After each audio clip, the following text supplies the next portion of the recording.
Salut à tous, c'est JB de jbmarcy.com, ravi de vous retrouver aujourd'hui pour une nouvelle réflexion autour de votre reconquête amoureuse et puis de certains obstacles, notamment intellectuels ou psychologiques, qui parfois vous empêchent de faire un pas en avant.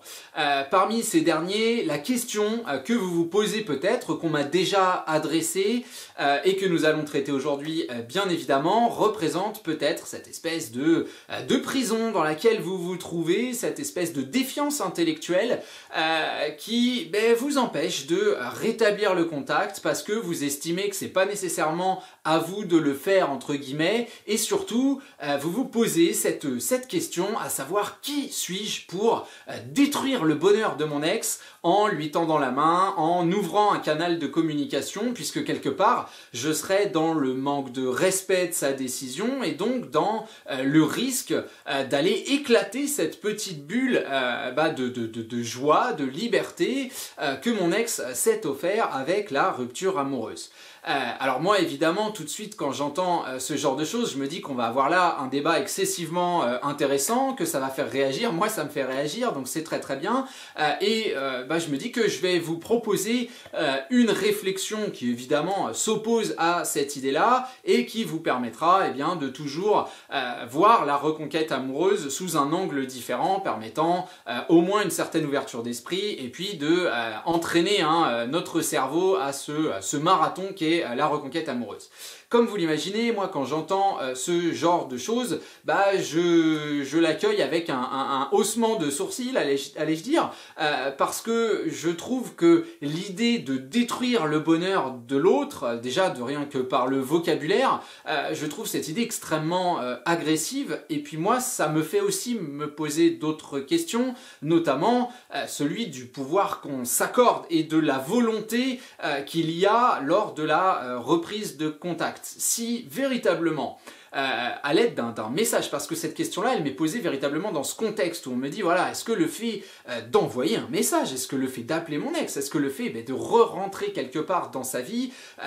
ça me pose pas en tant que destructeur finalement. Si c'était le cas, avec cette petite parenthèse où vous savez que notre communication, elle est quand même basée sur la légèreté, sur l'observation environnementale, sur la déculpabilisation, sur la totale liberté et légitimité qu'a votre ex à vous répondre ou non, et derrière, chez nous, une conservation également de notre légitimité à communiquer même si on ne nous répond pas. Tout ça, si vous ne savez pas trop de quoi je parle, n'hésitez pas à regarder le système crise, c'est ce que j'explique dedans. En tout cas, si vous avez capté tout ça, on voit bien qu'on est complètement aux antipodes de ce non-respect, de cette violation d'un espèce de pacte de non-agression qu'on aurait signé au moment de la rupture amoureuse. On est dans quelque chose de souriant, de léger et pas du tout dans la volonté de détruire quoi que ce soit. Maintenant, pour revenir sur la trame principale, si votre message avait le poids effectif de détruire le bonheur de votre ex, je me dis, waouh, vous êtes vachement balèze quand même, hein, vous êtes au moins général là, parce que l'arme que vous avez entre les mains, c'est véritablement le bouton rouge qui fait tout péter. Sincèrement, il y a quand même cette question, ce questionnement qu'il faut avoir, non pas de manière agressive, mais de manière réaliste envers soi-même, de se demander le pouvoir qu'on s'accorde, l'image qu'on renvoie, qu'on a de soi-même, l'idée de se demander qui je suis pour détruire le bonheur de mon ex en lui envoyant un texto, c'est retirer à l'autre toute son humanité, son libre arbitre, son intelligence, c'est se voir comme là, et puis lui comme là en fait, c'est de se dire que le moindre mot que je vais prononcer, le moindre message que je vais envoyer aurait l'impact de détruire un couple, aurait l'impact de donner l'envie à votre ex de vous revoir immédiatement et de se jeter de l'Empire State Building si jamais on ne parvient pas dans les 5 minutes à renouer une relation agréable avec vous. Enfin, je veux dire très clairement, on n'en est pas là, sinon il n'y aurait pas eu de rupture amoureuse, puis on aurait sans doute un petit problème de dépendance affective. Il faut vite consulter si on en est à ce stade dans son couple. En tout cas, il y a cette idée que le vocabulaire pour moi est extrêmement mal choisi, puis l'idée ne correspond absolument pas à ce que nous mettons en place en matière de reconquête amoureuse. Comme je vous le disais, Notre idée de base est d'une simplicité assez extraordinaire. On veut tout d'abord évidemment un véritable travail personnel pour se sortir aussi un petit peu l'autre de la tête, hein, pour être capable d'avoir les rênes de son quotidien, d'avoir des projets personnels, de se dire que je ne vis pas à travers le spectre de la présence ou l'absence de l'autre et que je retrouve ma motivation et mes objectifs personnels, mais derrière ça peut tout à fait aller avec une communication qui soit entièrement respectueuse, sympathique et qui n'entraîne absolument rien de lourd ou des grandes décisions immédiates qui feraient que l'autre effectivement voit son bonheur lui échapper. Cette réflexion, elle vient pas non plus de nulle part. En fait, il y a d'abord cette question qu'on m'a posée, mais finalement j'y réponds aujourd'hui pour une raison assez simple. C'est qu'en fait il s'est passé quelque chose dans mon quotidien qui a fait un petit peu écho de cela, et je voulais tout simplement vous en parler pour que on puisse voir le parallèle et continuer à avancer de manière intellectuelle autour de cette question. Ce qui m'est arrivé, c'est très très simple, et je commence par une petite histoire, qui est une petite histoire vraie, une anecdote si vous voulez. Il y a 10 ans de cela, vous le savez peut-être, moi je débarque en Suède, et 10 ans j'ai envie de dire presque pile, parce que c'était en 2009. Donc en 2009, j'ai un ami, un très très bon ami à l'époque, qui me dit, bah écoute, moi je vais en Suède, voilà, t'as qu'à grimper dans la voiture, on va se faire un petit tour d'Europe. Donc on a commencé par la Belgique, les Pays-Bas, l'Allemagne, la Suède, non le Danemark, la Suède, et ensuite la Norvège, et ensuite hop, retour Paris. Donc un vrai petit voyage. Et puis en Suède, moi je rencontre la personne qui deviendra bientôt ma femme, avec qui j'ai des enfants, etc., etc. Et au retour de ce voyage-là, avec le dit ami, ça se passe pas bien du tout. Hein. Il y a grosse engueulade, etc., etc. Bon, qu'est-ce qui se passe à partir de là? Chacun part de son côté, et comme dans toute engueulade qui se respecte, chacun pense que l'autre a tort et ne s'adresse plus vraiment la parole. Vous voyez peut-être un potentiel lien avec une situation qui peut se passer avec une personne qu'on aime. Moi, c'était une personne que j'appréciais, c'était pas une ex ou quoi que ce soit, mais c'était un très très bon ami, et du coup, une espèce de séparation, une cassure. Très bien, je fais ma vie en Suède, je reviens, je repars, tout ça, machin, etc. Toute cette histoire-là, soit vous la connaissez, soit vous pouvez la découvrir dans ma newsletter. En tout cas, j'en suis arrivé à aujourd'hui vivre tranquillement ma petite vie en Laponie. Ok, super. Et puis ce week-end,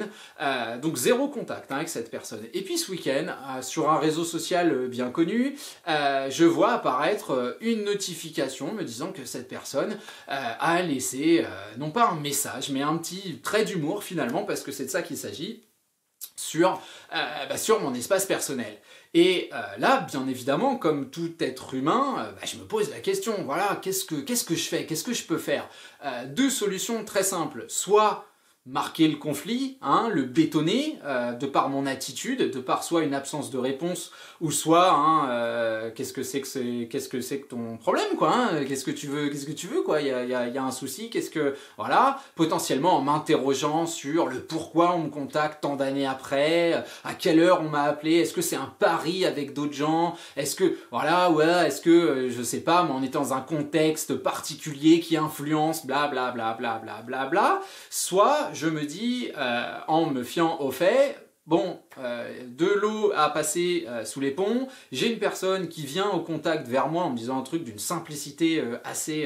extrême, assez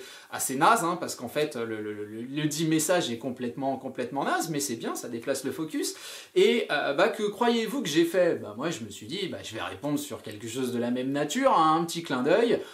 Et puis voilà, après, à partir de ce clin d'œil, soit la conversation peut continuer, soit elle s'arrête comme un flop, soit je ne sais pas trop où elle peut partir, mais en tout cas, ce que je trouve très intéressant, c'est d'un côté une ouverture de vanne qui provoque une ouverture de mon côté également, sans que ça détruise mon bonheur. Hein, ça c'est clair, ça n'a pas remis en cause toute ma vie, je suis pas en train de courir, j'ai un train pour Paname, là, il faut vite que je rentre voir mon pote parce que ça fait 10 ans que je l'ai pas vu, pas du tout. Alors je sais ce qu'on va m'opposer, oui, mais c'est pas une ex, t'étais pas amoureux, etc., etc. Bien sûr, vous avez tout à fait raison, mais le simple fait que le conflit provoque une prise de distance, jusque-là, on reste dans un parallèle qui est quand même relativement proche de ce qu'on peut vivre au moment d'une séparation amoureuse, hein, quand même, entraîne un long silence avec cette idée que j'ai raison, t'as raison, c'est à toi de revenir vers moi, c'est à moi de revenir vers toi, etc., etc. Là aussi, on est dans les mêmes interrogations interactionnelles, j'ai envie de dire. Et puis, derrière, un silence total, chacun fait sa vie, on s'en fiche complètement, on est mutuellement amis sur différents réseaux, mais jamais un like, jamais rien du tout pendant 10 ans. Et puis là, tout à coup, quelqu'un qui fait le premier pas, et puis l'autre qui répond. Où est-ce que dans toute cette idée, où est-ce que vous voyez de la pression, où est-ce que vous voyez un manque de respect, où est-ce que vous voyez une destruction? Parce que si effectivement la personne, c'est pas quelqu'un avec qui j'ai vécu quelque chose d'amoureux, c'était quand même un de mes meilleurs amis avec qui j'ai fait plein de trucs, dont ce voyage, hein, on a fait beaucoup de choses ensemble. Donc le fait que je ne sois pas là dans la détestation, que j'ai répondu, le tout avec un sourire, et puis que je me prenne pas la tête derrière, est-ce que c'est complètement idiot de se dire que un ou une ex pourrait tout à fait faire la même chose? Surtout que quand on se pose la question, quand on me pose la question de qui suis-je pour détruire mon bonheur, la plupart du temps, ce type de questionnement, c'est quand même de la part, ça vient de la part de quelqu'un qui justement a laissé passer du temps et qui aujourd'hui a peut-être sans doute un petit peu envie, et puis de l'autre côté se dit bah ouais mais non, manque de respect, je vais casser quelque chose, etc., etc. Mais il y a quand même une idée de temps qui est passé, ce que ce raisonnement laisse complètement de côté. Donc comme je vous le disais tout à l'heure, c'est l'humanité de votre ex, c'est l'évolution de son environnement, c'est son évolution interactionnelle avec d'autres gens, c'est ses réflexions, c'est ses sentiments. Enfin, je veux dire, voilà, on est quand même pas... Il n'y a pas besoin d'être super intelligent et super cultivé ou au fait des relations humaines pour se dire que quand il y a un conflit, plus on est proche de l'épicentre en termes de temps, hein, le lendemain de la dispute, on en veut toujours à la personne, mais 3 semaines, 3 ans, 30 ans plus tard, peut-être qu'il y a un moment, on est juste passé à autre chose et qu'on s'est dit, bon, comme j'ai pas eu de signe, je vais pas l'appeler pour lui dire, ah, tu te rappelles, quand je t'avais volé ta chèvre il y a 30 ans, ouais, c'était moi, putain, j'ai fait un fromage avec, ça se fait trop pas, je suis désolé, en plus je l'ai vendu au marché noir. Non, enfin, je veux dire, 30 ans plus tard, pour un fromage de chèvre, on va pas se prendre la tête. Donc effectivement, il y a des gens qui vont nous dire, oui, mais on devrait s'excuser parce que c'est quand même bien qu'un être humain soit capable de reconnaître ses torts. Je suis tout à fait d'accord avec vous, mais dans la vie de l'humain, ça se passe rarement comme ça. S'excuser, c'est toujours quelque chose de difficile. Et puis, il y a un moment, avec le temps qui passe, où on se dit que l'intérêt de ces excuses-là est complètement relatif. Donc, qui suis-je pour détruire le bonheur de mon ex? Absolument personne, et puis j'en prends pas le risque, en fait. Et puis, il y a cette autre idée que si c'était vrai, si on avait raison, si on allait véritablement détruire le bonheur de son ex, si on allait véritablement provoquer une rupture amoureuse, c'est quand même vous dire que de l'autre côté, la décision, déjà on doit la vivre au quotidien apparemment, hein, il n'y a que ça qui nous hante. Et puis le couple doit pas vraiment être solide, quoi, parce que s'il suffit d'un message 6 mois ou 3 ans après la rupture pour que tout de suite, allez hop, grand coup de pied aux fesses, je dégage la personne avec qui je suis pour ressauter dans tes bras, et effectivement je détruis, donc je sacrifie mon bonheur avec cette personne pour revenir avec toi, il y a peut-être des questions à se poser sur la force de cette relation-là. Donc, très clairement, et puis tout ça, encore une fois, à mettre en parallèle avec nos idées de communication qui sont absolument tout, sauf de la manipulation, sauf une volonté de résultat absolu. On est juste dans l'idée que nous, comme je vous le disais tout à l'heure, on avance de notre côté et on a cette capacité d'observation de notre environnement et de bonnes idées au bon moment qui permettent de décrocher un sourire à la personne qu'on a face à nous. Plutôt que de parler de destruction, moi j'ai envie de parler de capacité à être adulte, de capacité à, plutôt que de discuter le problème pour le résoudre, parce qu'on voit souvent que ça marche pas forcément, cette idée de mettre le problème au cœur, au milieu de la table et de le discuter pour trouver une solution. Je veux dire, il y a toujours quelqu'un qui sera pas forcément entièrement satisfait de la solution, quoi, hein. Après un conflit, les discussions autour des idées de paix se font pas avec un grand sourire, hein. Il y en a toujours un qui va avoir l'impression d'être lésé. Nous, on veut avoir cette attitude beaucoup plus adulte qui est de se dire, voilà, moi le problème, je le laisse de côté. Effectivement, je ferme peut-être la porte pendant quelques temps, le temps de respirer un petit peu, c'est peut-être ce que votre ex se dit, mais qui vous vous dit, vous, personnellement, que votre ex, chaque jour qui passe, entretient cette colère, cette haine, toutes ces idées négatives envers vous? Là, avec ce type de raisonnement, c'est vous qui vous dites ce genre de choses et c'est vous qui vous enfermez dans cette lourdeur et dans cette espèce de lancinance que, forcément, parce qu'on est un ex et que on est des ex, pardon, et qu'on s'est séparés, eh bien, on a deux choix. Soit être ennemis, hein, si t'es pas avec moi, t'es contre moi, soit être ensemble, mais qu'il n'y a pas véritablement d'entre-deux. Mais bien évidemment qu'il y a un entre-deux, et la rupture, la reconquête amoureuse, c'est cet entre-deux où on réapprend très doucement, très tranquillement, très sereinement, d'abord à échanger ensemble, ensuite potentiellement à se voir, et puis à créer un naturel, une dynamique du mouvement entre ces deux personnes. Après, advienne que pourra, mais de là à parler de destruction, de cassure, de manque de respect, moi, comme vous le voyez, je suis pas du tout d'accord, parce que votre ex, il a aussi un libre arbitre, hein, il ou elle, hein, est capable de pas répondre, est capable de vous envoyer péter, est capable de vous accueillir avec le sourire et de vous montrer qu'il n'y a pas pour l'instant de place dans sa vie, etc. Des réactions, il y en a des